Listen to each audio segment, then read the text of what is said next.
ज्ञानोबारायांच्या संजीवन समाधी सोहळ्याच्या निमित्ताने निळा म्हणे जाणोनी संत येती धावत प्रतिवर्षी या नियमाला अनुसरून आपण सर्वच भाविक श्री क्षेत्र अलंकापुरी नगरीमध्ये या उत्सवाच्या निमित्ताने संपन्न झालेलो आहोत. आणि या उत्सवाच्या निमित्ताने आळंदी क्षेत्रामध्ये परिसरामध्ये जवळजवळ महाराष्ट्र नव्हे वारकरी संप्रदायाची व्याप्ती आणि वारकरी उपासना जिथपर्यंत घडते तिथपर्यंत सर्वत्र ज्ञानोबारायांचा जो समाधी सोहळा संपन्न होतोय, या सोहळ्यातील क्रमाने आजची दुसऱ्या दिवसाची कीर्तन सेवा आहे. आळंदी क्षेत्रातील श्री क्षेत्र वैष्णव सदन संत भक्त शिरोमणी नामदेव महाराजांच्या या पवित्र पावन दरबारामध्ये आणि आदरणीय गुरुवरे बाबांच्या कृपेने त्यांच्या आज्ञेने संपन्न होत असणाऱ्या या उत्सवातील आजची दुसऱ्या दिवसाची हरिकीर्तन सेवा मज पामराच्या वाट्याला आलेली आहे. विठ्ठल विठ्ठल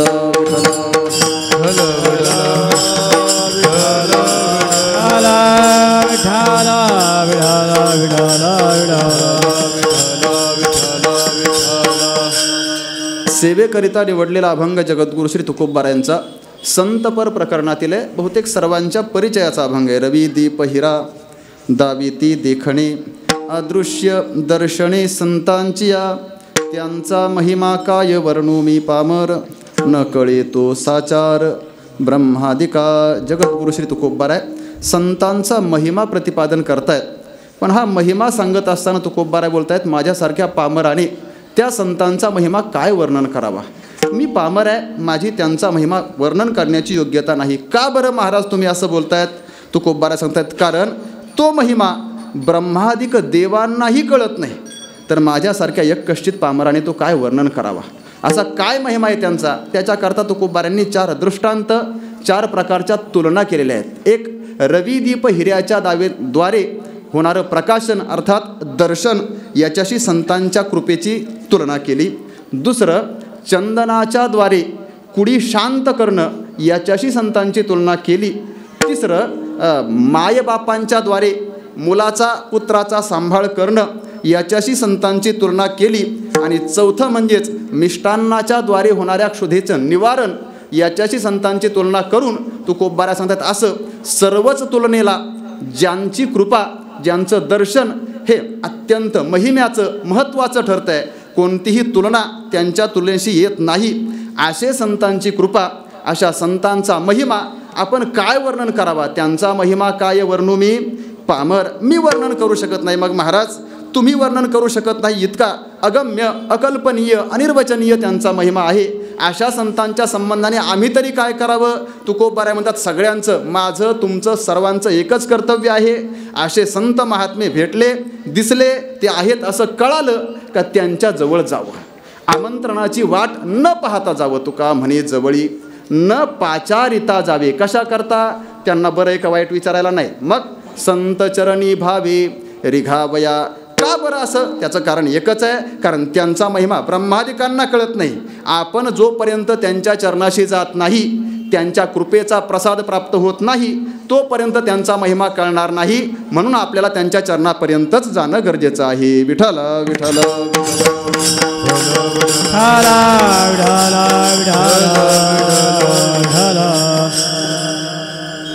अभंगाचा सरळ भाव शब्दशः अर्थ आपल्यासमोर ठेवलाय. या अभंगातून जगद्गुरु श्री तुकोबाराय संतांचा महिमा प्रगट करतायत. तसं तर तुकोबारायांच्या गाथेत किंवा सगळ्याच संतांच्या वाङ्मयामध्ये पाहिल्यानंतर संतांचं वर्णन करणारं एक विशिष्ट प्रकरणाच्या प्रकरण आपल्याला पाहायला मिळतात, ज्याच्यामध्ये संतांचं वर्णन केलं जातं. प्रामुख्याने जर पाहिलं तर संतांचं वर्णन करत असताना 2 प्रकाराने केलेलं आपल्याला पाहायला मिळतं. कधी संतांचं वर्णन वाङ्मयामध्ये किंवा वचनांमध्ये लक्षणाच्या माध्यमातून केलं जातं, तर कधी संतांचं वर्णन महिम्याच्या माध्यमातून केलं जातं. विठ्ठल विठ्ठल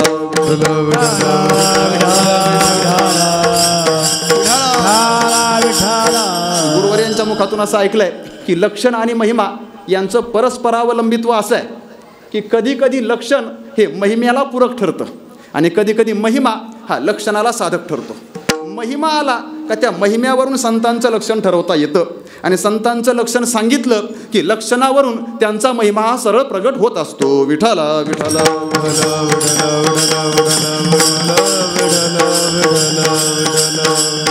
लक्षणाचा विचार आपण नेहमी करत असतो. लक्षण दोन प्रकारचं, एक तटस्थ लक्षण आणि दुसरं स्वरूप लक्षण.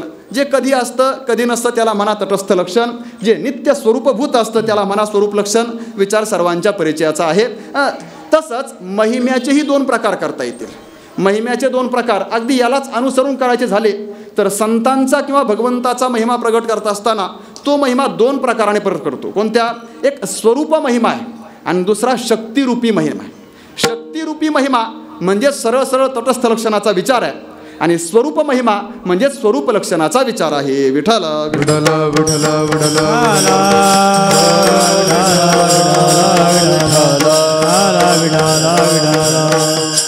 आता ज्ञानोबारायांच्या संबंधाने जर बोलायचं झालं तर असं ऐकलंय गुरुवारांच्या मुखातून, जगद्गुरू श्री तुकोबाराय आळंदीमध्ये आले होते आणि आळंदीत आल्यानंतर कुणीतरी कोणी महात्म्यांनी विचारलं असेल, तुकाराम महाराज तुम्ही पंढरपूरची जशी महिन्याची वारी करता तशी महिन्याची वद्यवारी तुम्ही आळंदीची करता, का बरं करता? तुकोबारांनी सांगितलं माझं दैवत इथं आहे. ज्ञानी यांचा गुरु राजा महाराव किंवा जयाची द्वारी सोन्याचा पिंपळ वर्णन केलं, हे ज्ञानोबा आहेत त्यांची मी वारी करतो. मग महाराज ज्या ज्ञानोबारायांची तुम्ही वारी करता ते ज्ञानोबा नक्की कोण आहेत? त्यांचा महिमा सांगा, त्यांचं विशेष सांगा, त्यांचं लक्षण सांगा. म्हणून तुकोबारांनी हा अभंग सांगितला असं ऐकलेलं आहे गुरुवारांच्या मुखातून. मग जर हे अभंगामध्ये आलेलं सगळंच वर्णन म्हणजेच हा सगळाच महिमा जर ज्ञानोबारायांचा असा विचार करायचा असेल तर ज्ञानोबारायांचा महिमा सुद्धा दोन अंगाने पाहता येईल. एक शक्तिरूपी महिमा आहे आणि एक स्वरूप महिमा आहे. शक्तिरूपी महिमा म्हणजेच तटस्थ लक्षण, जे कधी असतं कधी नसतं. अगदी सरळ झालं तर रेड्यामुखी वेद बोलविला गर्भद्विजांचा हरविला, हा सगळा शक्ती महिमा आहे. आणि ज्ञानोबारायांचा स्वरूप महिमा सांगायचा झाला तर अनेक वचन आहेत. सर्व सुखाची लहरी, सर्व सुखाची लहरी, सर्व सुखाची लहरी, ज्ञानाबाई अलंकापुरी, ज्ञानाबाई अलंकापुरी. सर्व सुखाची लहरी, सर्व सुखाची लहरी, ज्ञानाबाई अलंकापुरी, ज्ञानाबाई अलंकापुरी. सर्व सुखाची लहरी ज्ञानाबाई, ज्ञानोबारायांचा महिमा आहे. हा स्वरूप महिमा आहे असं म्हणायला हरकत नाही. किंवा कैवल्याचा पुतळा प्रगटला भूतळा, हा जरी बाजूला ठेवला तरी चैतन्याचा जिव्हाळा, हा सगळा महिमा ज्ञानोबारायांचा स्वरूप महिमा आहे. आणि पुढं साधकांचा मायबाप चालविली जडभिंती, हे सगळं शक्ती महिम्याचं वर्णन आपल्याला पाहायला मिळतं. शक्तिरूपी महिमा आहे. असा दोन्ही प्रकाराने महिमा वर्णन केला जातो. हा महिमा वर्णन केला जातो हे तर आपण नेहमी ऐकतो. पहिल्यांदा हा प्रश्न पडतो, महिमा कुणाचा वर्णन करावा? नेहमी आपण याचाही विचार करत असतो. महतः भावः ना महतो भावः महिमा, महत्त्वाचा भाव म्हणजेच महिमा. मग महत्त्व म्हणजेच महत्पणा, मोठेपणा तो कोणाकडे असतो आणि महत म्हणजे काय? महतचा भाव, महतचं अस्तित्व, महतची सत्ता म्हणजे जर महिमा असेल तर महत म्हणजे काय? तर संस्कृत भाषेमध्ये महत शब्दामध्ये मह धातू आहे, अतिप्रत्यय लागला आहे आणि महत रूप तयार झालं आहे. तर ते मह धातूचं रूप आहे महपूजायाम. महत शब्दाचा अर्थ होतो जो पूजनीय आहे तो. आणि नियम आहे, जर एखादा पूजनीय असेल तर त्याला पूज्यमान दिलाच पाहिजे. पूज्या पूज्यमान, पूज्या पूज्यमान, पूजा पूज्यमान, पूज्या पूज्यमान. कथे उभे हरिजन, कथे उभे हरिजन, कथे उभे हरिजन, कथे उभे हरिजन, कथे उभे हरिजन, कथे उभे हरिजन. पूज्या पूज्यमान, कथे उभे हरिजन,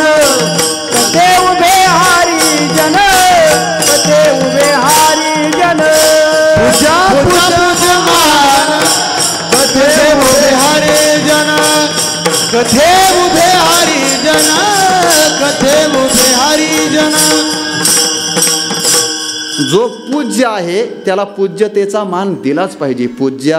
पूज्यमान पूज्याला पूजलं पाहिजे. जे महत आहे त्याचं महत म्हणून त्यांचा महिमा गायलाच पाहिजे. नियम आहे, त्यानुसार व्हायला पाहिजे. गुरुवारी डॉक्टर महाराजांच्या मुखातून एक वचन ऐकलं होतं, सापडत नव्हतं, आज सापडलंय.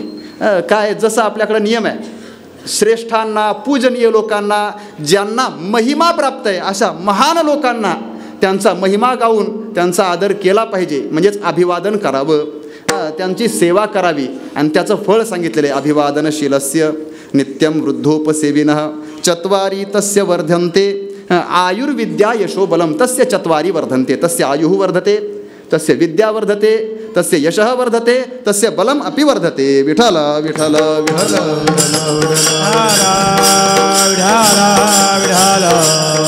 पूज्याला पूज्यतेचा मान दिला तर हा फायदा आहे, हा लाभ आहे. पण कधी कधी असं होतं, जे पूज्य आहेत त्यांना पूज्यतेचा मान दिला जात नाही, पण जे अपूज्य आहेत त्यांना मात्र मान दिला जातो. वर्णन आहे स्मृतिग्रंथामध्ये, पुराणामध्ये त्याचा विचार पाहायला मिळतो. अपूज्या यत्र पूज्यन्ते, यत्र अपूज्य हा पूज्यते. जिथं अपूज्य लोकांची पूजा होते, जे पूजनीय नाहीत, जे महान नाहीत, जे महत् पदवीला प्राप्त झालेले नाहीत, अशांची पूजा होते, त्यांचा महिमा केला जातो. एवढंच नाही, पूज्यानाम अवमानना, जे पूज्य आहेत त्यांना मात्र मान दिला जात नाही, त्यांची अवमानना होते, त्यांचा अपमान केला जातो. वर्णन आहे स्मृतिग्रंथकार असं सांगतात किंवा पुराणामध्ये वर्णन आहे, तत्र त्रीणी विनश्यन्ति, तिथं त्या ठिकाणी तत्र त्रीणी भविष्यन्ति, त्या ठिकाणी 3 गोष्टी घडतात. काय काय? दुर्भिक्षम, मरणम तथा भयम. विठ्ठल विठ्ठल.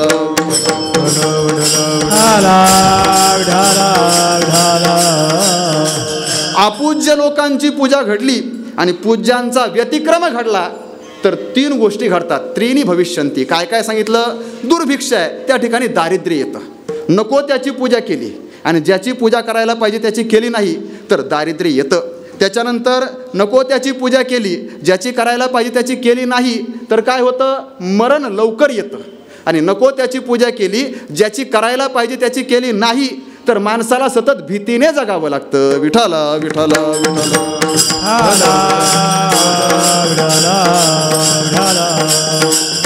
म्हणून पूजनीय माणसाला, महत्वाला प्राप्त झालेल्याला, महिमा ज्यांनी संपादित केलाय अशांचा महिमा गायला पाहिजे. 2 बाजू आहेत महिम्याच्या संबंधाने. पुन्हा काय? ज्यांचा महिमा गायचा आहे त्यांची बाजू स्वतंत्र आहे आणि ज्यांनी गायचा आहे त्यांची बाजू स्वतंत्र आहे. ज्यांनी गायचं आहे त्यांनी गायलाच पाहिजे, कारण पूज्याला पूज्यमान दिलाच पाहिजे, मोठा आहे त्याला मोठेपणा दिलाच पाहिजे. हा आपला विचार आहे. म्हणून आपण जरी पामर असू, आपल्याला जरी तो महिमा गाता येत नसला तरी आपण तो गायलाच पाहिजे, हे आपलं कर्तव्य आहे. पण महिमा प्राप्त असणाऱ्यांच्याकडनं म्हणजे साधू पुरुषांच्याकडनं आता 2 गोष्टी आपल्याला माहिती आहेत. एकतर महिमा देवाचा गायला जातो, देवाचं स्थान क्षेत्राचा, पंढरीचा महिमा, त्यांचाही महिमा गायला जातो. कधी गंगेचा महिमा गायला जातो, भगवंताच्या नामाचा, तुझ्या नामाचा महिमा, नामाचा महिमा गायला जातो. तसं देवाच्या संबंधाने महिमा गायला जातो, तसा संतांच्या संबंधाने सुद्धा महिमा गायला जातो. आणि मग संतांच्या, साधू पुरुषांच्या संबंधाने महिमा गात असताना जसं गाणाराने त्यांचा महिमा गायलाच पाहिजे, त्यांचं महिमा वर्णन केलंच पाहिजे, तसं त्यांच्या बाजूने जर विचार केला तर ते सरळ सांगतायत आमचा महिमा गाऊ नये, आम्हाला महत्त्व देऊ नये. तुकोबारांना विचारलं, महाराज तुम्ही तर साधू आहात, तुम्ही तर संत आहात, तुम्ही स्वतः सांगतायत आम्ही वैकुंठवासी आलो याची कारणासी. हा तुमचा महिमा आहे ना, हे तुमचं महत्त्व आहे, ही तुमची पूज्यता आहे. मग ही पूज्यता, हे महत्त्व, हा महिमा आम्ही गायला नको का? तुकोबारा म्हणतात तुम्ही आमचं महत्त्व गाता, पण तुमच्या महत्त्व गाण्याने आमच्या जीवाला हळूच संकोच होतो. संकोचित जीव महत्वाच्या भारे, दास्यत्वाची बरे बहुवाटे, दास्यत्वाची बरे बरे वाटे, दास्यत्वाची बहु बरे वाटे. संकोचित जीव महत्वाच्या भारे, दास्यत्वाची बरे बहुवाटे, दास्यत्वाची बरे बहुवाटे, दास्यत्वाची बरे बहुवाटे. संकोचित जीव महत्वाच्या भारे, महत्वाचा भार येऊन आमच्या मस्तकावर पडला तर आम्हाला आपोआप संकोच होतो. संकोच म्हणजेच काय? संकोच म्हणजे परिच्छिन्नता आहे, संकोच म्हणजे मर्यादा आहे. मग महत्वाने संकोच होतो असं तुकोबाराय बोलतात का? त्याचं उत्तर गाथेतच सापडतं. महत्वाने संकोच होतो कारण महत्व नावाची बेडी, महत्व नावाची शृंखला आम्हाला बंदिस्त करते आणि मर्यादित करते. ही तुकोबारायांची भाषा आहे. पायी महत्वाची पडिली शृंखला, बांधविला गळा स्नेह हाती. महत्व म्हणजेच मोठेपणा. कुणी आमचं महत्व गायला लागलं, कुणी आमचा महिमा गायला लागलं, कुणी आम्हाला पूज्यता द्यायला लागलं का त्याने काय होतंय? ती आमच्या जीवनाला बेडी आहे, ती आमच्या जीवनाला बंधन आहे, शृंखला आहे. त्याने होतं काय? त्याने आमच्या जीवनाला मर्यादा येते आणि कामाची कार्याची व्यापकता किंवा अवतार ज्याच्याकरता घेतलाय त्या सगळ्याच हेतूंची व्यापकता बंदिस्त मर्यादित होते. विठ्ठला विठ्ठल विठ्ठल विठ्ठल विठ्ठल. मग तुकोबारायांना विचारा, महाराज महत्वाच्या भाराने तुमचा जीव संकोचित होतो, ठीक आहे. महत्वाचा भार आला का तुम्हाला ती बेडी वाटते, ती तुम्हाला शृंखला वाटते, नको वाटतो. मग जर महत्व तुम्हाला भेटलंच, तुमचा कुणी महिमा गायलाच लागलं, तुम्हाला कुणी पूजायला लागलंच, तर तुम्ही काय करता? तुकोबाराय म्हणतात जिथं महत्व प्राप्त होईल तिथं अप्रतिष्ठा होईल असा आम्ही प्रयत्न करतो. महत्वाचे ठाई भोगावी अप्रतिष्ठा, महत्वाचे ठाई भोगावी अप्रतिष्ठा, महत्वाचे ठाई भोगावी अप्रतिष्ठा, महत्वाचे ठाई भोगावी अप्रतिष्ठा. विठोबावे नष्टा पंचभूता, विठोबावे नष्टा पंचभूत,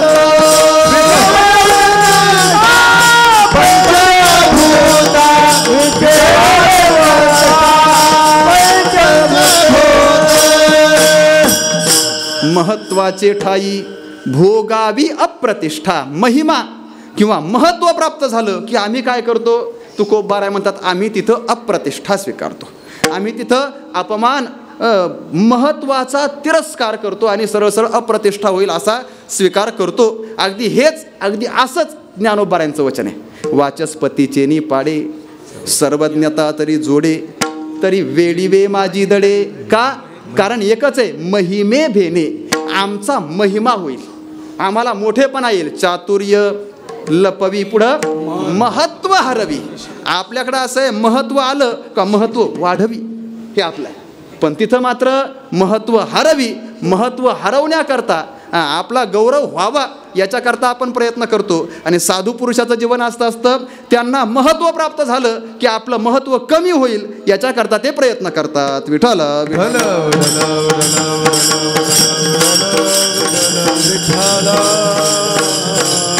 अगदी महत्वाचाच विचार आला. हे महत्व त्यांना का प्राप्त आहे त्याच्या संबंधाने थोडासा विचार पाहायला भेटला. तुकोबारायांनी सांगितलंय महत्व एक अन दोन प्रकारचं नाही. व्यवहारातली सगळीच महत्व, व्यवहारातला सगळा महिमा, व्यवहारातली सगळी पूज्यता, व्यवहारातला सगळा मोठेपणा एका जागेवर प्राप्त व्हावा असं वाटतंय ना, एकच साधन आहे. हा सगळा महिमा, सगळा मोठेपणा, सगळी पूज्यता, सगळा गौरव प्राप्त व्हावा वाटतं एकच. काय? अभिमानाला शांत करा. अभिमानाची स्वामिनी शांती, अभिमानाची स्वामिनी शांती, अभिमानाची स्वामिनी शांती. महत्व येती सकळ, महत्व येती सकळ, महत्व येती सकळ, महत्व येती सकळ.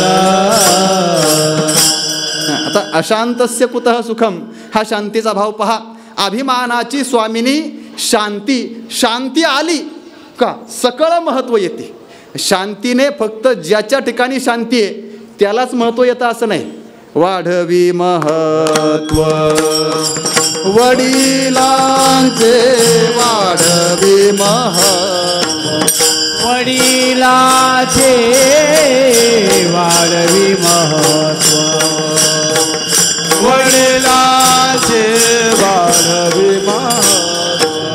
शांती रूपी रे कोणाचा वाईट, शांती रूपी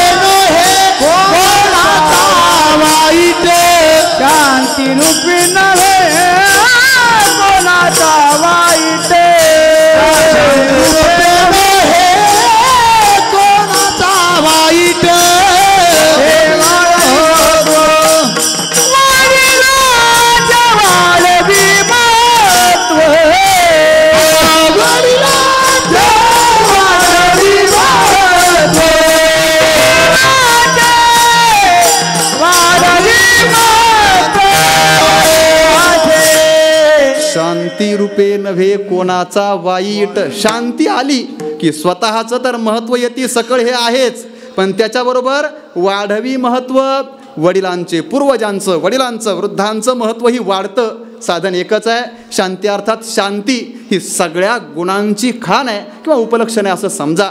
शांती नावाचा जो गुण आहे तो सगळ्या संपत्तीला, सगळ्या दैवी संपत्तीला घेऊन, सगळ्या सद्गुणांना घेऊन आला की त्याच्यामुळं महत्त्व वाढतं, त्याच्यामुळं पूज्यता प्राप्त होते, त्याच्यामुळं महिमा येतो, त्याच्यामुळंच मोठेपण आहे. आणि हा जो मोठेपण आहे हा अगदी त्याचा विचार करत असताना दोन प्रकाराने आपण पुन्हा याच्या अगोदर बऱ्याच वेळेला चिंतन आपण ऐकलेलं आहे.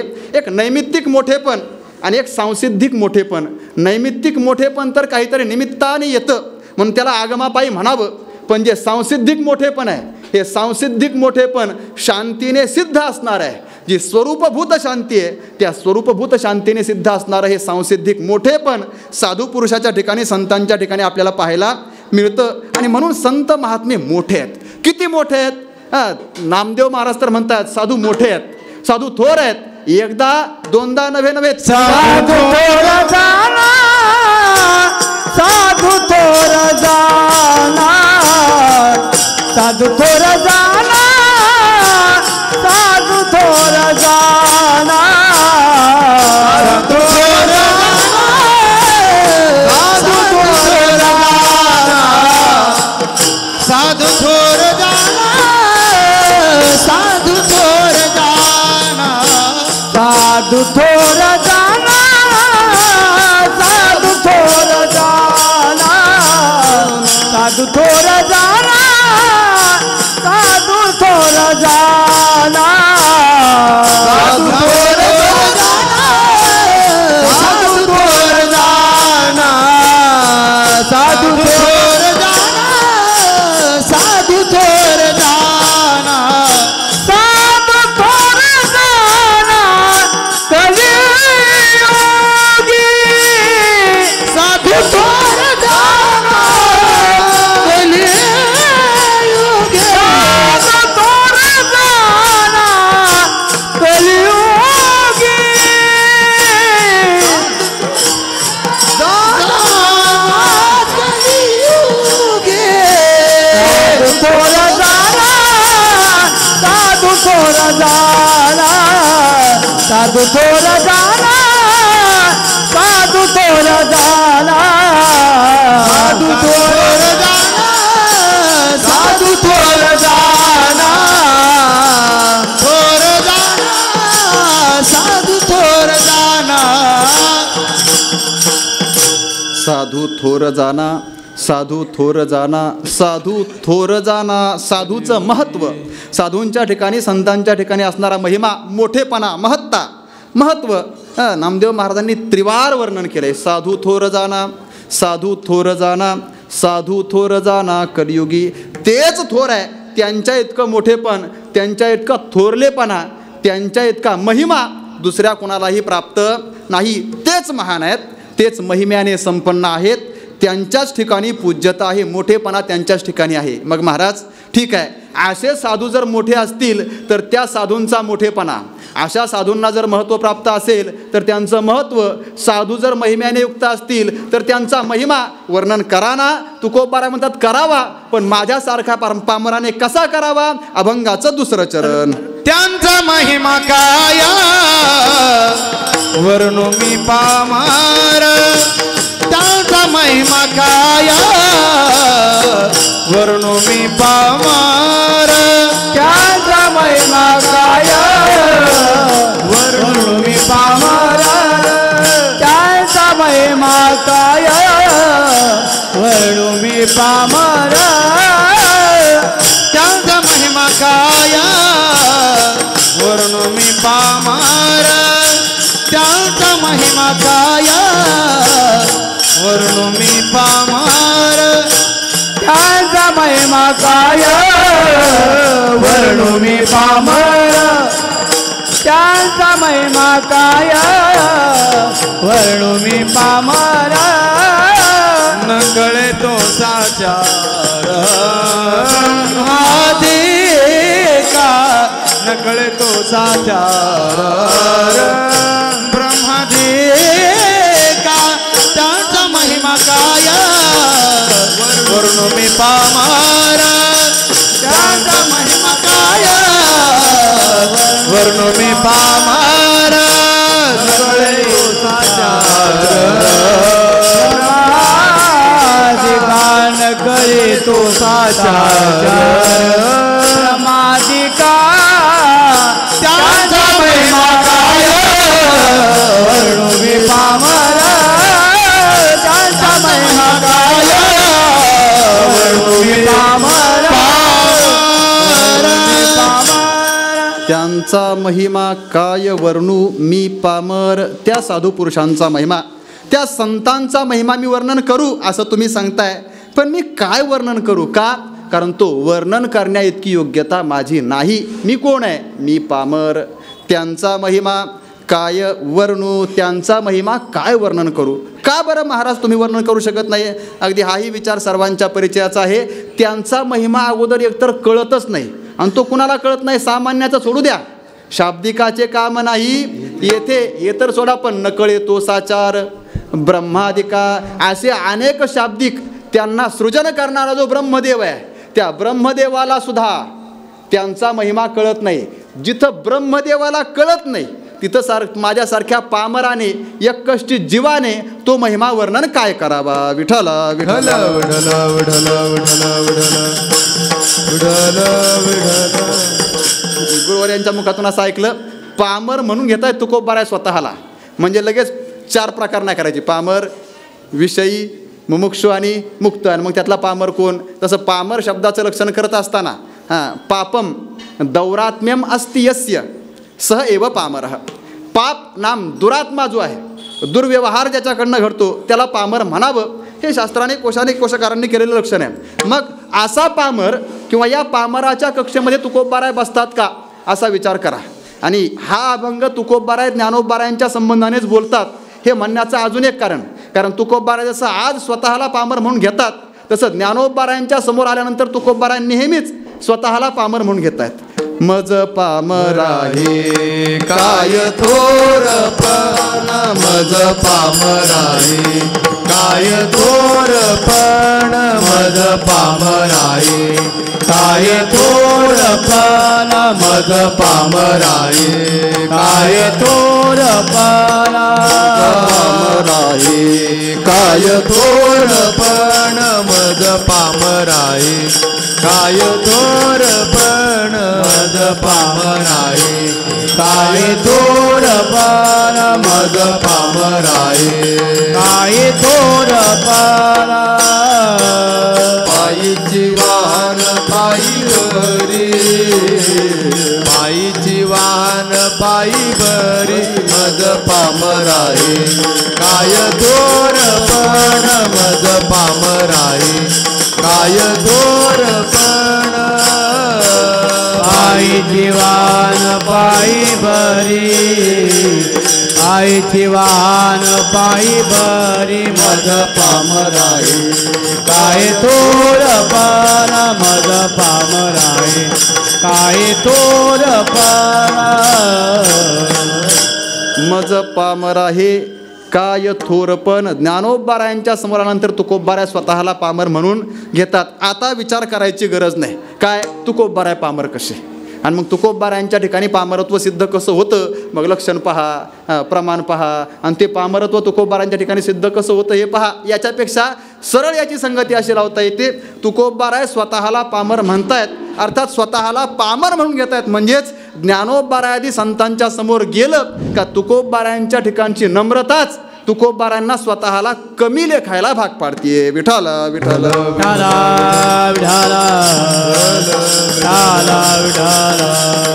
गुरुवर्य स्वानंद सुखण्यासी विठ्ठल बाबा घुले ते नेहमी सांगायचे, ये रवी तरी मी मूर्खू. ज्ञानोबाराय म्हणतात मी मूर्ख.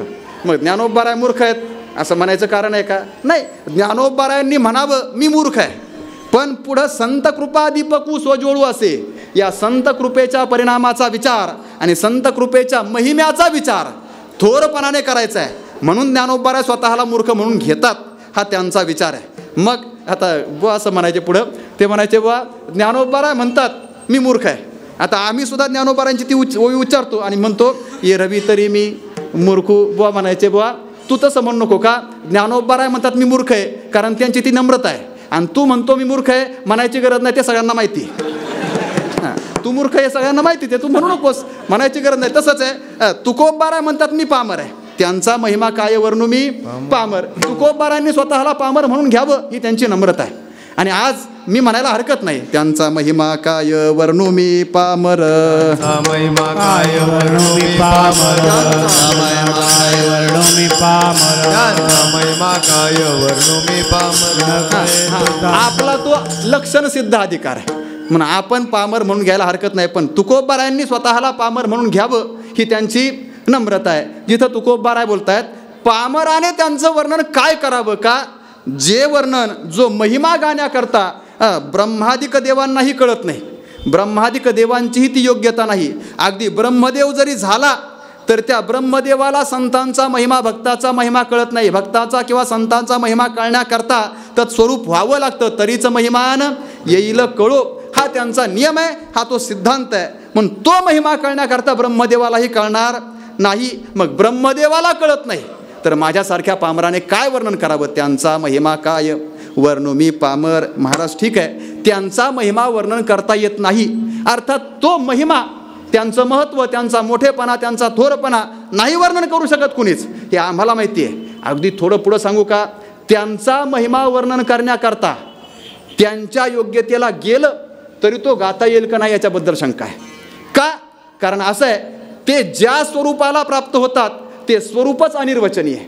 आणि जे स्वरूपाने अनिर्वचनीय त्याचं निर्वचन कोण, कसं आणि केव्हा करू शकेल? विठ्ठल विठ्ठल विठ्ठल विठ्ठल विठ्ठल त्यांचा महिमा वर्णन करता येणार नाही. पण महाराज आम्हाला एक आधार आहे. काय आधार आहे? तुम्हीच मागाशी सांगितलंय महिमा दोन प्रकारचा आहे, एक स्वरूप महिमा आहे आणि एक शक्तिरूपी महिमा आहे. मग स्वरूप महिमा वाणीने वर्णन करता येणार नाही. स्वरूप महिमा शब्दाने गौरविता येणार नाही, त्याच्याकरता ब्रह्मादिकांना तो कळणार नाही. स्वरूप महिमा त्याच्या ठिकाणी शाब्दिकाचं काम नाही. हे सगळं स्वरूप महिम्याच्या संबंधाने. पण त्याच संतांचा शक्ती महिमा अर्थात शक्तिरूप महिमा कोणीतरी कसं तरी गाऊ शकेल ना. अगदी ज्याची जशी योग्यता असेल, ज्याला जसं जमेल तसा तो गाऊ शकतो. मग तो शक्ती महिमा तरी संतांचा शक्तिरूप महिमा आम्हाला सांगा. तुकोबाराय सांगतायत अभंगाच्या पहिल्या चरणामध्ये, रवि दीप हिरा, रवि दीप हिरा दाविती देखणे.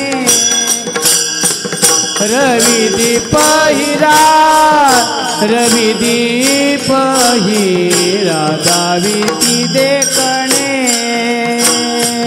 रवि दीप हिरा, रवि दीप हिरा दाविती देखणे. रवि दीप हिरा, रवि दीप हिरा दाविती देखणे. रवि दीप हिरा, रवि दीप हिरा दाविती देखणे. रवि दीप हिरा, रवि दीप हिरा दाविती देखणे. रवि दीप हिरा, रवि दीप हिरा दाविती देखणे. रवि दीप हिरा, रवि दीप हिरा दाविती देखणे. अदृश्य दर्शने संताचिया, अदृश्य दर्शने संताचिया. अदृश्य दर्शने संताचिया. अदृश्य दर्शने संताचिया. त्यांचा महिमा काय, त्यांचा महिमा काय वर्णू मी पामर. त्यांचा महिमा काय, त्यांचा महिमा काय वर्णू मी पामर. त्यांचा महिमा काय, त्यांचा महिमा काय वर्णू मी पामर. त्यांचा महिमा काय,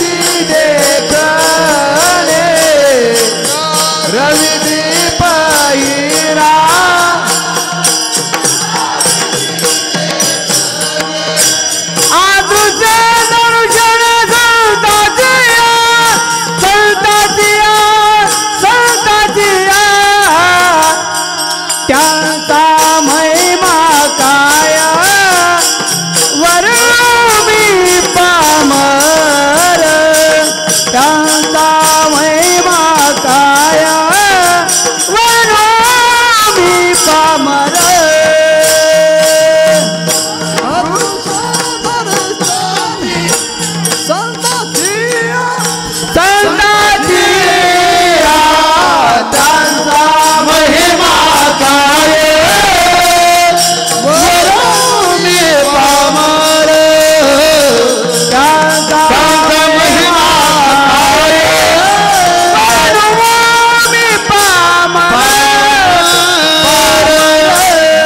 रवी दीप हिरा दाविती देखणे अदृश्य दर्शने संतांची या तुकोबाराय बोलतायत त्यांचा महिमा, त्या संतांचा महिमा मी वर्णन नाही करू शकत.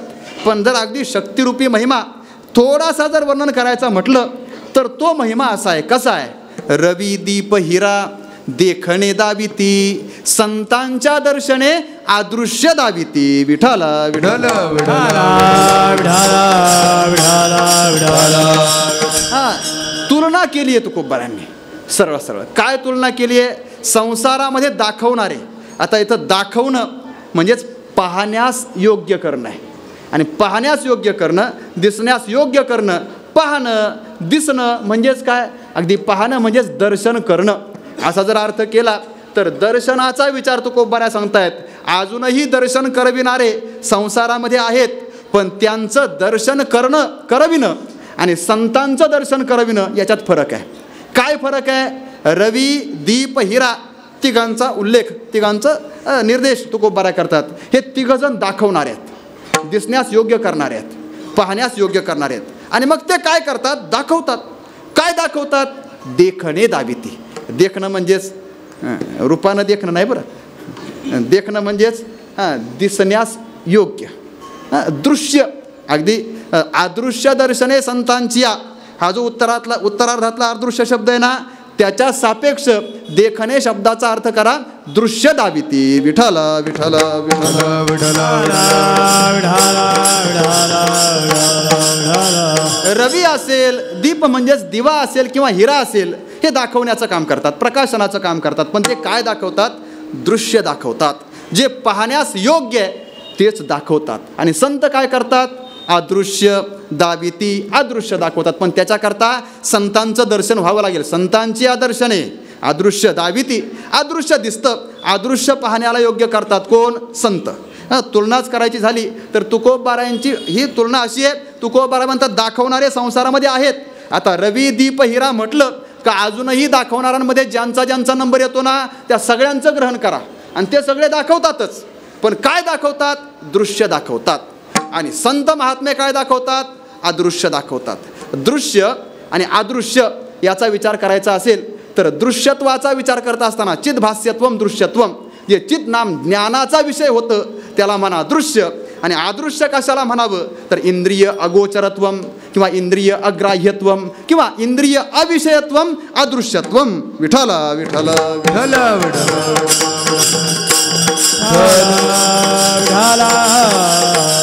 थोडासा इंद्रियांवरून हा शब्द पुढे घेतला.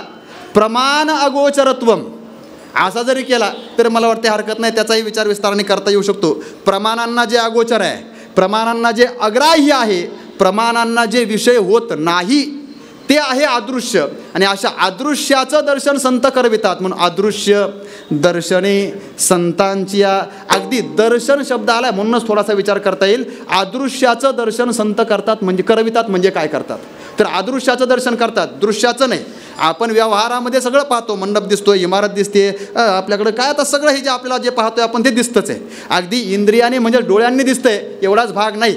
आपल्याकडं दिसणं किंवा पाहणं हा शब्द प्रयोग प्रत्येक क्रियेच्या मागे आहे, प्रत्येक ज्ञानाच्या. खाणं असं नाही खाऊन पहा. आता खाऊन पहा, पाहणं काय त्याच्यात? खाऊन पहा, वास घेऊन पहा, प्रत्येकाच्या मागं पाहणं आहे. म्हणजेच प्रत्येकाला दर्शन अर्थात ज्ञान या संज्ञेशी या क्रियेशी जोडलं पाहिजे. विठ्ठल विठ्ठल विठ्ठल विठ्ठल विठ्ठल विठ्ठल अदृश्याचं दर्शन करवितात. म्हणजेच इंद्रियांना जे अगोचर आहे इंद्रियांना जे अविषय आहे त्याचं दर्शन संत महात्मे करवितात. कसं करवितात? इंद्रियांना अगोचर काय? तर एकच तत्व आहे, त्याला आपण परमात्म तत्व म्हणतो, ज्याला वस्तू म्हणून निर्देश केलेला आहे. त्या तत्वाचा विचार करत असताना अगदी इंद्रियांना अगोचर आहे असं म्हणण्यापेक्षा दिसण्याला अगोचर आहे, म्हणजेच नेत्रेंद्रियाला अगोचर आहे. आणि नेत्रेंद्रियाचा विषय काय असेल तर नेत्रेंद्रियाचा विषय रूप आहे, म्हणजेच ते रूप नावाचा गुण नाही. कोण? ते तत्व जे संत दाखवतात. संत कुणाला दाखवतात? जे रूप नाही त्याला दाखवतात. आणि मग असं रूप नाही असं तत्व कोण आहे?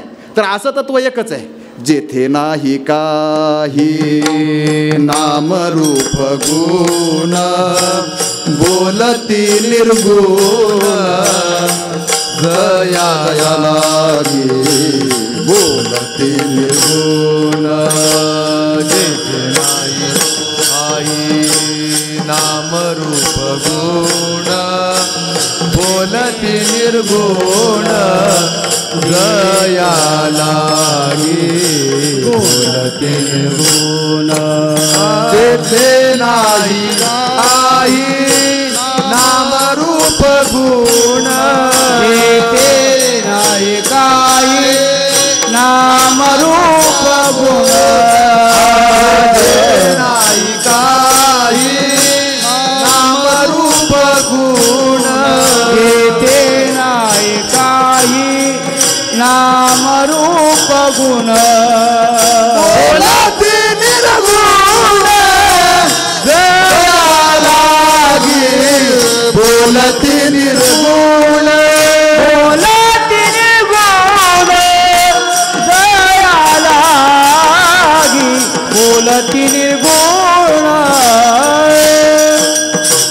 ते तत्व आहे जेथे नाही काही नाम रूप. बाकीचा विचार राहू द्या, आपल्याला फक्त दिसण्याचा विचार करायचा असेल दर्शनासाठी तर रूप जेथे नाही त्याला काय म्हणतात? त्याला निर्गुण म्हटलंय. अगदी ज्ञानोबारायांची भाषा प्रसिद्ध आहे, सत्य ज्ञानानंत गगनाचे प्रावरण नाही रूप. जेथे रूप नाही असं अरूप असणारं ते तत्व आहे, ज्याला रूप नाही. मग अरूप म्हणजेच रूपरहित असं जे तत्व आहे, रूपाचं जिथं रूप नाही ते तत्व म्हणजेच अदृश्य आहे. ते दाखवतात, हो तेच दाखवतात. ते दाखवतात म्हणजेच त्याला तर दाखवण्याकरता आमच्यासाठी त्यांनी आणलंय. तो निर्गुण आहे, ते सत्य ज्ञानानंत निराकार आहे. पण त्या निराकाराला, त्या निर्गुणाला संतांनी आणिलाही रूपा बळे रूपाला आणलं. आणि कुठं आणलं तर त्याला गोकुळात आणलं म्हटले. तोची गोकुळात होऊनी गोवळ, त्याला रूपाला आणलं, साकार केलं, त्याला सगुण केलं, म्हणजेच त्याला गोकुळामध्ये आणलं. कुणी आणलं? संतांनीच आणलं. आणिलाही रूपा बळे, जबरदस्तीने आणले आणि प्रयत्न करून आणले. करुणी खळे त्यांनी रूपाला आणलंय. पण म्हटले मग त्यांनी त्याला रूपाला आणलं, पण तुम्ही म्हणताय आम्हाला त्यांनी दाखवलं, याची संगती कशी? तर तेही आपल्याला पाहता येतं. त्यांनीच हा जो गोकुळामध्ये यशोदेचा बाळ म्हणून आलाय ना, तो त्यांनीच दाखवला.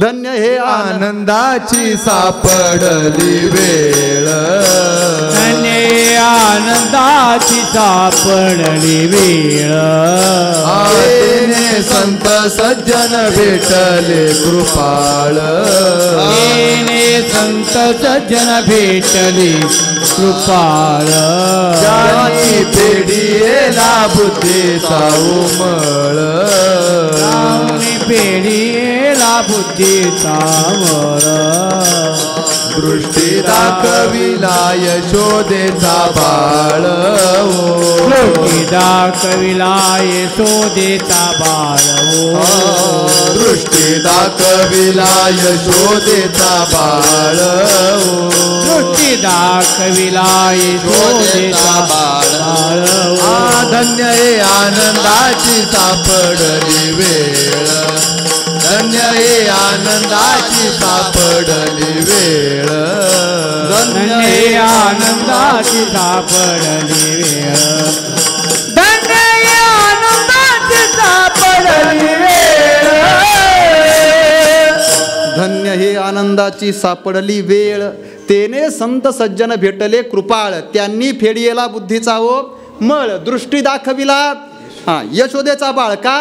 कारण तोच म्हणवितो बाळ यशोदेचा, जो गोकुळामध्ये गोवळ होऊन सगुण होऊन साकार होऊन स्वतःला यशोदेचा बाळ म्हणून घेतो ना, तो संतांनीच आणला आणि संतांनीच आम्हाला दाखवला. अगदी काल प्रदक्षिणा करत असताना पुंडलिकरायांच्या मंदिराच्या समोर गेलो. एक छोटासा भाव सुचला तेवढा सांगतो. विठ्ठल विठ्ठल विठ्ठल विठ्ठल या जगावर उपकार करण्याकरता पुंडलिकरायांनी भगवान परमात्म्याला विटेवर आणून उभं केलं.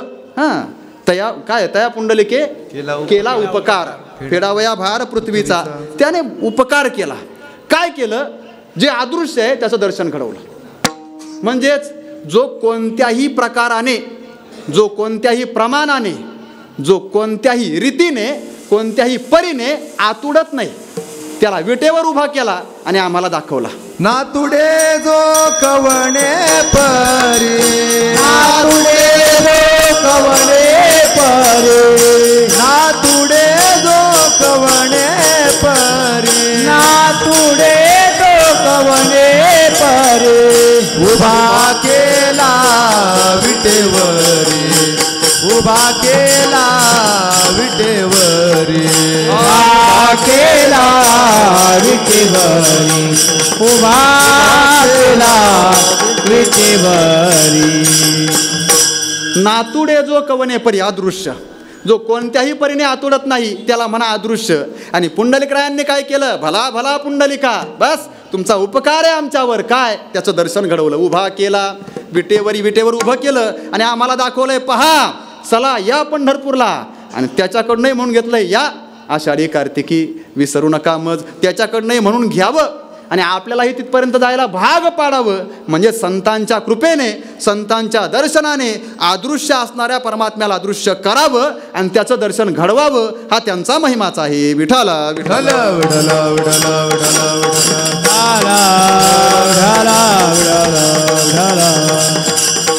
अगदी संतांचा महिमा इथं तर आता या चरणात असेल, 3ऱ्या 4थ्या 5व्या चरणामध्ये 4 उदाहरणांनी तुकोबारांनी थोडं तुलनेनेच त्याचा विचार केला आहे. बाकीचे व्यवहारामध्ये कार्य करणारे जे काही पदार्थ असतील, जी काही तत्त्व असतील, त्यांचा विचार, त्यांचा महिमा, त्यांचा व्यावहारिक मोठेपणा, त्यांचं व्यावहारिक महत्त्व आणि संतांचं महत्त्व. संतांचं महत्त्व फक्त पारमार्थिक आहे असं नव्हे, ते व्यावहारिक महत्त्वही आहे आणि पारमार्थिक महत्त्व असा दोन्ही अंगाने विचार करता येतो. म्हणून संतांचा महिमा या व्यावहारिक तत्वांपेक्षा, व्यावहारिक महिमावारांपेक्षा अत्यंत मोठा आहे, थोरला आहे, श्रेष्ठ आहे, याचा विचार करता येतो. का? अजूनही काही प्रमाण आपल्याला असे पाहता येतील किंवा काही विचार असे करता येतील की संतांचा महिमा इतरांच्या तुलनेत श्रेष्ठच आहे, इतरांच्या तुलनेत मोठाच आहे. अगदी कोणी कितीही असू द्या, रवी दाखवित असेल, दीप दाखवत असेल, अगदी महिम्याचा विचार करत असताना परिसाचा महिमा पण सांगितला. आपुल्या महिमाने धातू परिसे केले सोने, तैसे नमनी माझे. आता मला वाटतं 3 उदाहरणं सांगितले. तुका म्हणे माती केली कस्तुरीने सरती, कस्तुरीचा महिमा आहे. आणि काय? सरिता ओहळा ओघा, नाही गावामागील ओहळ, गंगा नमली अमंगळ, गंगेचा महिमा आहे, गंगेचं महत्त्व आहे, तिचा मोठेपणा आहे. कस्तुरीचा महिमा आहे, मोठेपणा आहे, महत्त्व आहे. त्याच्यानंतर धातू म्हणजे परिसाचा मोठेपणा आहे, महिमा आहे, महत्त्व आहे. पण या सगळ्याच महिम्यांचा विचार करा, तो महिमा केवळ काही ठिकाणी पाहायला मिळतो, सर्वत्र पाहायला मिळत नाही. पण संतांचा महिमा असा आहे जो जीवापासून तर शिवापर्यंत प्रत्येकावर कार्य करताना पाहायला मिळतो. विठ्ठल विठ्ठल विठ्ठल विठ्ठल विठ्ठल विठ्ठल. वाक्य थोडंसं धाडसाने बोललंय, पण जीवापासून तर परमात्म्यापर्यंत सर्वत्र संतांचा महिमा कार्य करतो, त्याचा प्रभाव पाहायला मिळतो. कसा? अगदी 1-2 ज्ञानोबारांच्या वेळी आपण जर पाहिलं तर आपल्या लक्षात येईल.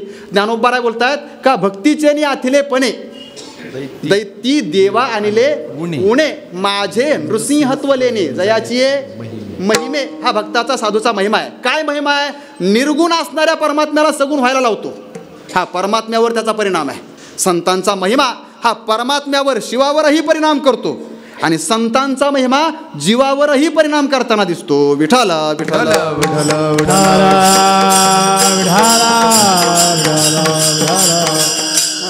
हा दिठिवा जयावरी झळके की हा पद्म करू माथा पारिखे, तो जीवची परी तुके. या संसारामध्ये कुणाचीही तुलना करा, अगदी माणसाची तुलना कुणाशी करा, पण विशेष जीव म्हणून भगवंताने ज्याला अत्यंत आदराने बनवलं असा एकच आहे मनुष्य. आणि मग आपण भागवतातला विचार तो पाहत असतो, अति आदरे निर्मिले. म्हणून या मनुष्य योनीला, मनुष्य देहाला संतांनी विशेषता दिलेली आहे, महिमा दिलाय, मोठेपणा आहे. म्हणून माणूस मोठा आहे. माणसाशी तरी संतांची तुलना करा, दिसतात माणसासारखे म्हणून, पण जमणार नाही. संत नभती जगा मानसाच्या सारिके संत नव्हती जगा मानसाच्या सारिके संत नभती जगा मानसाच्या सारिके संत नव्हती जगा मानसाच्या सारिके समुद्र नदी नवे पैगा समुद्राला दिनवे पैगा पाषाण मानो नये लिंगा पाषाण मानून लिंगा संत नवती जगा मानसाच्या सारिके ओ संत नवती जगा मानसाच्या सारिके संत नभती जगा मानसा त्या सारिखे किंवा दोहीसी समान भजू नये. तुका म्हणे तैसे संताने तुका म्हणे तैसे संत आणि जन. हा, माणसाबरोबर आहेत. हा, विशेष म्हणून माणसाला मोठं म्हणा, माणसाचा महिमा गा, माणसाला पूज्यता द्या, माणसाचा मोठेपणा कितीही वर्णन करा, पण तरीसुद्धा माणसालाही सादृश्य म्हणून उपमा देण्याकरता संतांच्या तुलनेत आणता येणार नाही. किती वर्णन करावी, किती सांगावं, कोणत्याही तुलनेने त्यांचं वर्णन करा, पण त्यांचा महिमा काय वर्णू मी पामर महाराज नाही. पण आम्हाला एवढं तर कळलं पाहिजे काय, माणसाची प्रवृत्ती प्रयोजनाशिवाय कोणत्याही कार्यामध्ये होत नाही, हा नियम आहे. प्रयोजनम अनुद्दिश्य मंद हा अपि न प्रवर्तते. हा जर सिद्धांत आहे, हा जर नियम आहे, तर मग त्या प्रयोजनाचा काहीतरी हेतू आमच्या अंतःकरणात जागा व्हावा, एवढं तरी त्यांचा महिमा सांगा. म्हणजेच आमचीही त्यांच्याकडं जाण्याची, त्यांच्या दर्शनाची प्रवृत्ती जागी होईल, आम्ही त्याच्यामध्ये प्रवृत्त होऊ, याच्याकरता तरी सांगा. एकतर आम्ही सांगितलंय काय, संतांनी सांगितलं काय, सांगितलं रविदीप हिरा दाविती देखणे. संत महात्मे अदृश्याचं दर्शन करून देतात, हा त्यांचा महिमाच आहे, हा त्यांचा काय महिमाच आहे. एका अंगाने महिमा झाला, अर्थात याचा विचारच करायचा झाला तर इष्टप्राप्तीच्या अंगाने हा महिमा सांगा आणि या बाजूने त्याचा विचार करा. पण जीवनात अनिष्ट निवृत्तीचाही विचार संत महात्मे करतात. त्यांच्या कृपेने जीवनात माणसाच्या जीवनातील, साधकाच्या जीवनातील अनिष्टाची निवृत्ती होते, हाही विचार तुलनेने तुकोबाराय सांगतात अभंगाच्या 3ऱ्या चरणामध्ये. आपली चंदन देवावेती कोडी, देवावेती कोडी. आपली चंदन निववितो गोडी, निववितो गोडी. आपली चंदन देवावेती कोडी, देवावेती कोडी. आपली चंदन निववितो गोडी, निववितो गोडी. कोण तो काढी संत संग, गुण तो काढी संत संग, गुण तो काढी संत संग, संत संग. काय त्यांचा मय वर्णू मी पावर, वर्णू मी पावर. त्यांचा महिमा काय वर्णू मी पामर, वर्णू मी पामर. त्रिगुण तो काळी संत संग, त्रिगुण तो काळी संत संग, त्रिगुण तो काळी संत संग, संत संग. त्यांचा महिमा काय वर्णू मी पामर, वर्णू मी पामर. त्यांचा महिमा काय वर्णू मी पामर, वर्णू मी पामर. तापली चंदन निवबितो कुडी, त्रिगुण तो काढी संत संग. चंदन तापली कुडी निवबितो, चंदनाचा महिमा आहे. काय चंदनाचा महिमा आहे महाराज? चंदनाचा आता त्या चंदनाचा विषय सांगतात तुकोबारायांच्या गाथेतच चंदनाच्या अनेक अंगाने त्याचा विचार पाहायला मिळतो, कधी अनुकूल प्रतिकूल असा भावाने त्याचा महिमा गायलेला पाहायला मिळतो. चंदनाचा महिमा असा आहे चंदनाच्या जवळ शीतलता आणि सुगंध हे 2 गुण असे आहेत की जे त्याच्या स्वरूपाच्या ठिकाणी असणारे गुण इतरांवर प्रभावी ठरतात, पण ते गुण इतरांना देण्याचंही सामर्थ्य त्याच्याकडे आहे. आणि मग त्याच्यामुळं कितीही संतप्त झालेला एखादा जीव असेल, तो जर त्याच्याजवळ गेला तर त्याला शांत करणं, त्याची कुडी शांत करणं, त्याचं शरीर शांत करणं. कुडी नाम स्थूल देह असा अर्थ घ्या. मग चंदनामध्ये हे सामर्थ्य आहे, निववणं म्हणजे शांत करणं. चंदन निववितो कुणाला? कुडीला. कुडी शब्दाचा अर्थ फक्त स्थूल शरीर असा करा आणि मग म्हणा तापली चंदन निववितो कुडी चंदन, स्थूल शरीराला शांत करतो.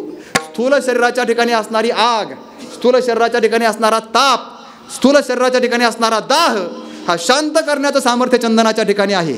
मग संतांची तुलना, तेवढाच महिमा संतांचा आहे, तेवढाच कुठं महाराज? मग त्रिगुण तो काढी संत संग, स्थूल शरीराच्याच ठिकाणचा नव्हे तर सूक्ष्म शरीरासकट सगळ्या शरीरांच्या ठिकाणी असणारा जो ताप आहे, ज्या तापामुळं जीवदशेला आलाय, हा सगळा ताप नष्ट करण्याचं सामर्थ्य केवळ आणि केवळ संतांच्या ठिकाणी आहे. अशा संतांचा त्यांचा महिमा काय वर्णू मी पामर. वेळ झाली, फक्त सरळ अर्थ सांग. त्या संतांचा महिमा एकतर अनिष्ट निवृत्ती म्हणून ताप निवारक आहे, त्रिगुणांचा ताप निवारण करणार आहे. पण महाराज ताप जरी निवारण झाला तर जन्ममरण भोगावंच लागेल ना. मग जन्ममरणाच्या निवृत्तीचा विचार काय?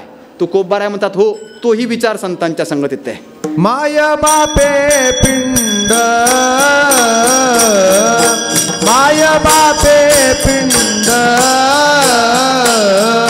पाळीला माया,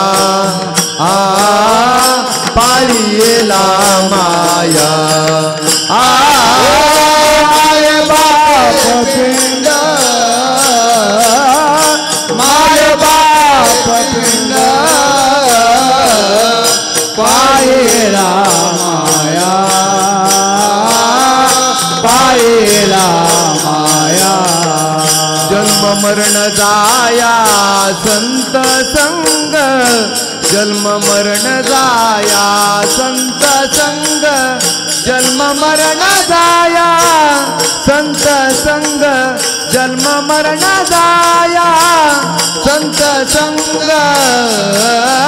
त्यांचा महिमा काय, त्यांचा महिमा काय वर्णू मी पामर, वर्णू मी पामर.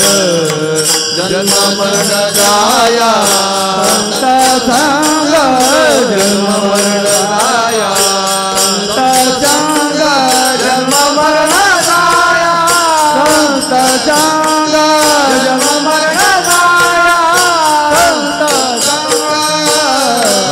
त्यांचा महिमा काय,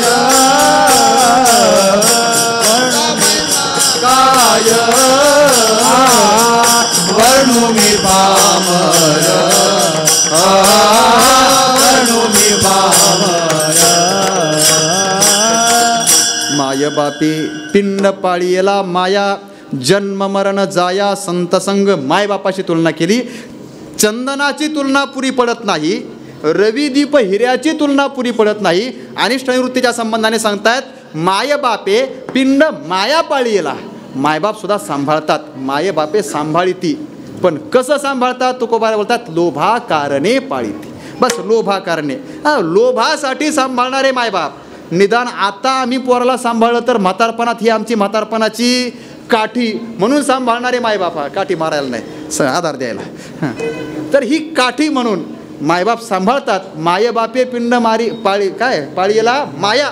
पण संतांचं तसं नाही, ते केवळ काय आपल्या फायद्यासाठी किंवा जे दिलंय त्याचा पुन्हा आपल्याला काहीतरी ग्रहण व्हावं या व्यापारी व्यावसायिक हेतूने जे मायबाप सांभाळतात तसं संतांचं सांभाळणं नाही. मग जन्म मरण जाया संत संग, त्रिगुणांची निवृत्ती, त्रिगुणाच्या तापाची तर निवृत्ती करतात, पण संतांच्या कृपेने जन्म मरणाचीही निवृत्ती होते. बस जन्म मरण संपलं. मग महाराज जन्म मरण संपलं, पण काही गोष्टी अशा असतात ज्या स्वतः संपतात पण संस्काराने दुःख देत राहतात.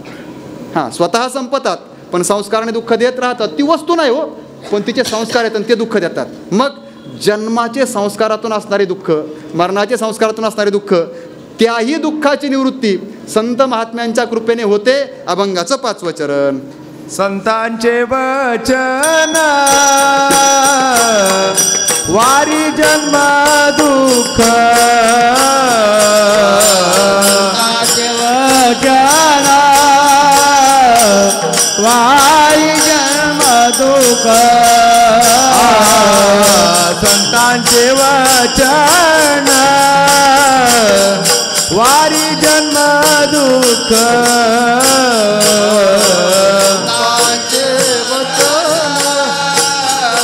वारी जन्म दुःख, आमिष्टान ते भूक निवारण,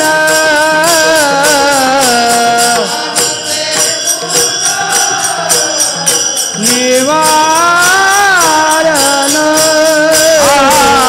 आमिष्टान ते भूक निवारण, ते भूक निवारण, त्यांचा महिमा काय वर्णो मी पामर, त्यांचा महिमा काय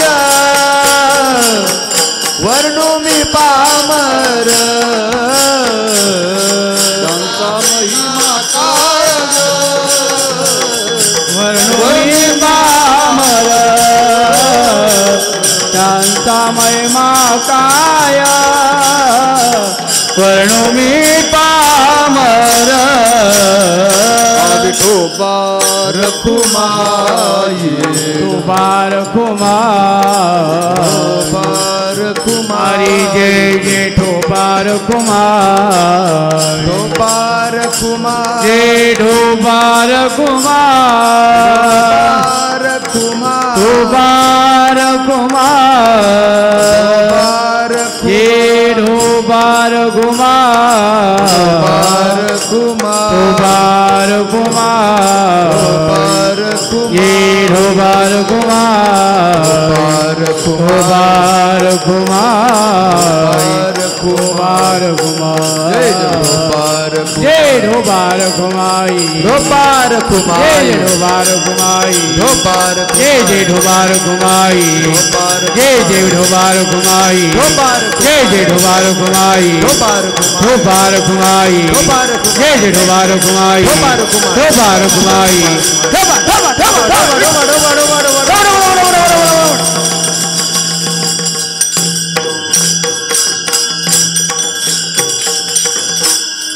हा मी काय काढणार नाही आता.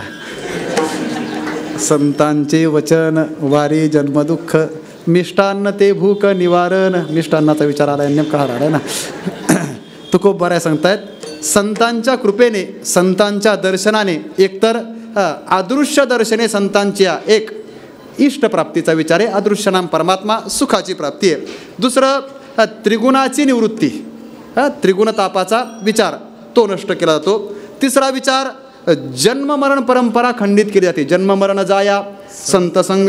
आणि शेवटी सांगतायत संतांचे वचन वारी जन्मदुःख. जन्म मरणच संपलं असं नाही, तर जन्म मरणाच्या निमित्ताने संबंधाने प्राप्त होणारं दुःख संपलं. म्हणजेच याच्यातून कदाचित तुकोबारांनी हे सांगितलं आहे, जन्म मरण संपलं पण पुन्हा जन्म मरण घेणार, पण ते आता दुःखाला कारण नाही. घेईन काय सुखे घेऊ जन्मांतरे, आता दुःखाला कारण असणारा जन्म नाही. आता आमचा जन्म आहे पण घेईन मी जन्म याजसाठी देवा, तुझी चरण सेवा साधावया, हा विचार आहे. म्हणून संतांचे वचन वारी जन्मदुःख, मिष्टान्न ते भूक निवारण, चार गोष्टींशी तुकोबाराने तुलना केली. एक म्हणजेच रवी दीप हिरा यांचं दाखवणं, यांच्याशी संतांशी तुलना केली, तुलनेला येत नाही. चंदनाचं ताप निवारण करणं, याच्याशी तुलना केली, तुलनेला येत नाही. मायबापांचं सांभाळणं, याच्याशी तुलना केली, तुलनेला येत नाही. आणि शेवटचं सांगितलं संतांचं वचन हे मिष्टान्नाच्या तुलनेत आणा, मिष्टान्नाची तुलना करा. मिष्टान्न क्षुधा निवारण करतं, पण ते सुद्धा संतांच्या कृपेच्या, संतांच्या दर्शनाच्या तुलनेत येणार नाही. मग अशा संतांचा महिमा, त्यांचा महिमा काय. वर्णू मी पामर त्या संतांचा महिमा मी काय वर्णन करावा. मग महाराज ठीक आहे, आम्हाला थोडाफार तरी त्यांचा महिमा कळाला आहे आणि आम्हाला तर एवढं कळालं आहे, जीवनात अनिष्ट निवृत्ती करायची असेल तर संतांचं दर्शनच करायला पाहिजे. जीवनात इष्टप्राप्तीचा विचार असेल तर संतांच्या समागमामध्ये जायलाच पाहिजे. मग आता आम्ही काय करावं तुम्ही सांगा बरं. तुकोबाराय म्हणतात संतांच्या संगतीत चला ना. अहो पण संतांच्या संगतीत जाण्याकरता आम्हाला अजून कुणी आमंत्रण दिलं नाही. अहो म्हटले वारी काल भरली पण आम्हाला फोनच आला नाही बाबांचा काय वारीला या म्हणून.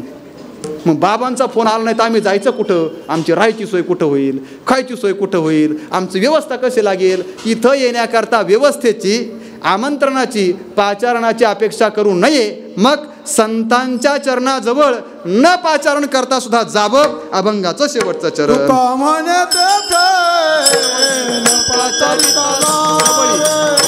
तुका म्हणे जवळी न पाचारिता जावे. तुका म्हणे जवळी न पाचारिता जावे. तुका म्हणे जवळी न पाचारिता जावे. तुका म्हणे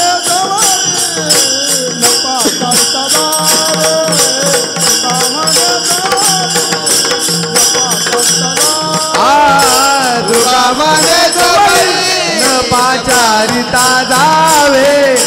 तुका म्हणे न पाचारिता जावे.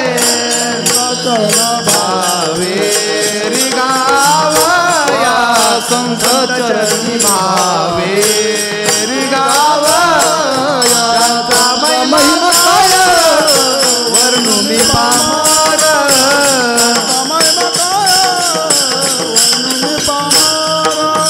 संत चरणी भावे रिगावया.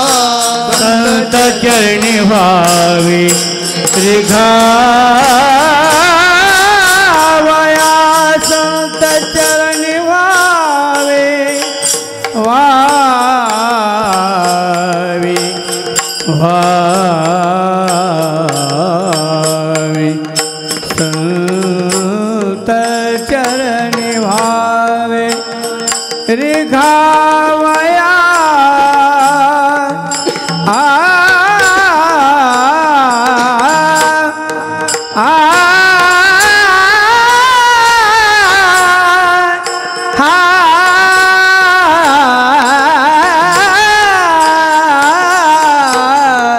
संत चरणी भावे रिगावया.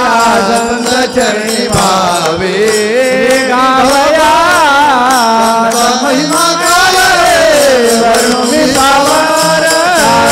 महिमा काय वर्णू मी पामर. वर्णू मी पामर.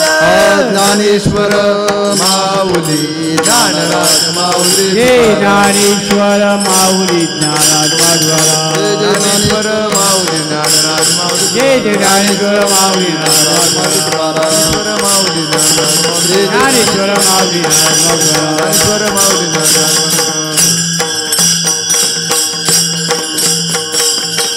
तुका म्हणे जवळी न पाचारिता जावे. संत चरणी भावे रिघावया. संत चरणी जावे, जवळी जावे. संत चरणी जवळी जावे.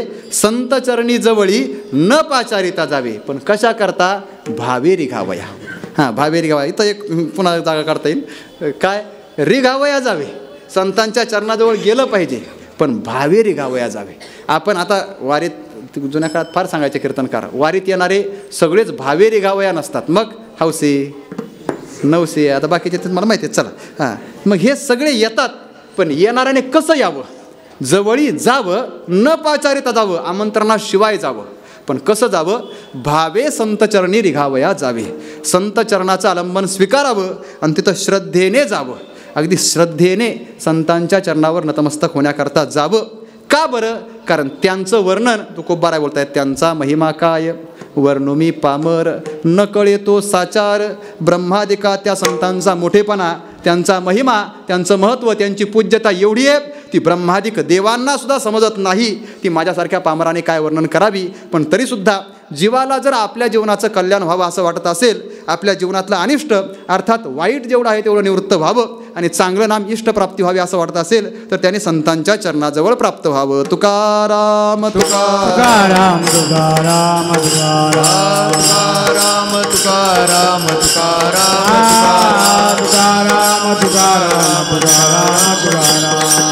तुकाराम तुकाराम तुकाराम तुकाराम तुकाराम तुकाराम तुकाराम तुकाराम तुकाराम हे तुकाराम तुकाराम तुकाराम तुकाराम तुकाराम तुकाराम तुकाराम तुकाराम तुकाराम तुकाराम तुकाराम तुकाराम तुकाराम तुकाराम तुकाराम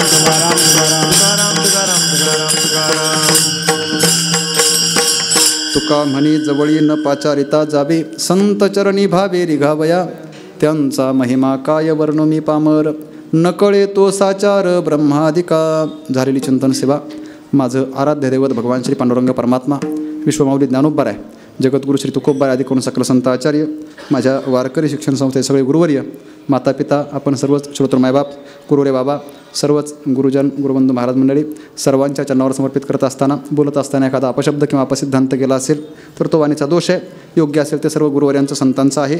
निश्चितच आपल्याही सर्वांच्या जीवनामध्ये संतांच्या चरणाजवळ भावाने रिघन व्हावं, भावे रिघावया संत चरणी न पाचारिता जावे, या भूमिकेचा अंमल आपल्या जीवनावर घडावा आणि आपल्या सर्वांचं जीवन या कक्षेमध्ये यावं एवढीच एक सद्भावना व्यक्त करतो. सेवेला पूर्णविराम. तरी न्यूनते पुरते अधिकते सरते करुणे घ्यावे तुमते विनवितो असे, पायाच्या प्रसादे काही बोलिलो विनोदे, मज क्षमा करणे संते नवी अंगभूतयुक्ती नव्हे हा उपदेश, तुमचे बडबडिलो शेष तुमच्या कृपेचे पोसणे, जन्मोजन्मी तुका म्हणे, यदत्र सौष्ठवं किंचित तद्गुरोरेव मे नाही, यदत्रा सौष्ठवं किंचित तन्ममेव गुरोर नाही.